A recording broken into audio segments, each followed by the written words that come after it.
Let's bring in Fox News contributor Joe Concha, columnist at The Hill. What was the straw that broke the camel's back last night that made CNN take this action? Documented evidence of text messages between him and Cuomo's staff. It's no longer said, he said, she said, now there it is. And when you have Rolling Stone and when you have liberal outlets calling for him not to be suspended, to be fired, he was getting hit from the left, the right, and everywhere in between. It was impossible to ignore, Dana.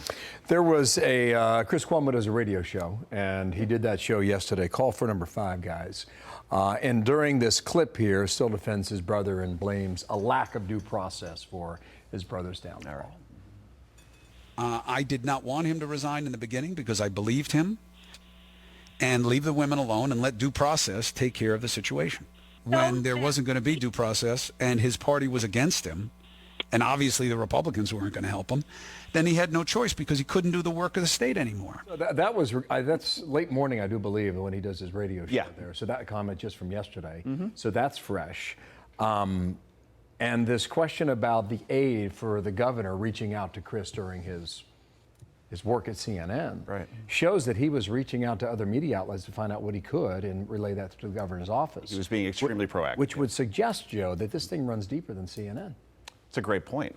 And Chris Cuomo, by the way, in that clip, it really struck me that he talked about how there wasn't going to be any due process for the governor. Here you had a news anchor that was literally trying to smear, dox credible accusers of sexual harassment, and he's talking about due process. He also said that the media wasn't on Andrew Cuomo's side. You want to look at the headlines from March, April, May, June, July of 2020, you got a $5 million book deal. I'm pretty sure the media was on Andrew Cuomo's side. And for a book that didn't time. sell hardly any copies as well, hardly by the way. Any, unlike by yours, Dana. the way. Yeah, I'm not, well, yeah, absolutely. What did we hear about inside CNN? Inside CNN. Well, I thought this could go two ways, and now I'm more in Howie Kurtz's corner as far as where this is going to end up. This could have gone the Jeffrey Toobin way, where Toobin, he was off the air for a while, you know, he stayed under the table, under the radar, and you didn't hear from very much, and then they bought him back. Or Brian Williams got a 6-month suspension, and then he actually doubled his airtime, got an hour show on MSNBC, promoted on some level, right? So I thought maybe they would go that route. Let the news cycle take this away, and then we'll bring back Chris Cuomo when everybody's kind of forgotten about this. But I spoke to some old friends over at CNN, including a veteran there of a very long time. It appears that his days are numbered at this particular network because this is a matter of no upside. He's lost 80% of his audience since the beginning of the year, so he's no longer untouchable because he rates really well, right? And then he's toxic, right? He can't be trusted. And when you're talking about, again, smearing credible accusers of sexual harassment, what woman would want to watch this person on the air at this point? And what network would bring him back? Or to work on a show.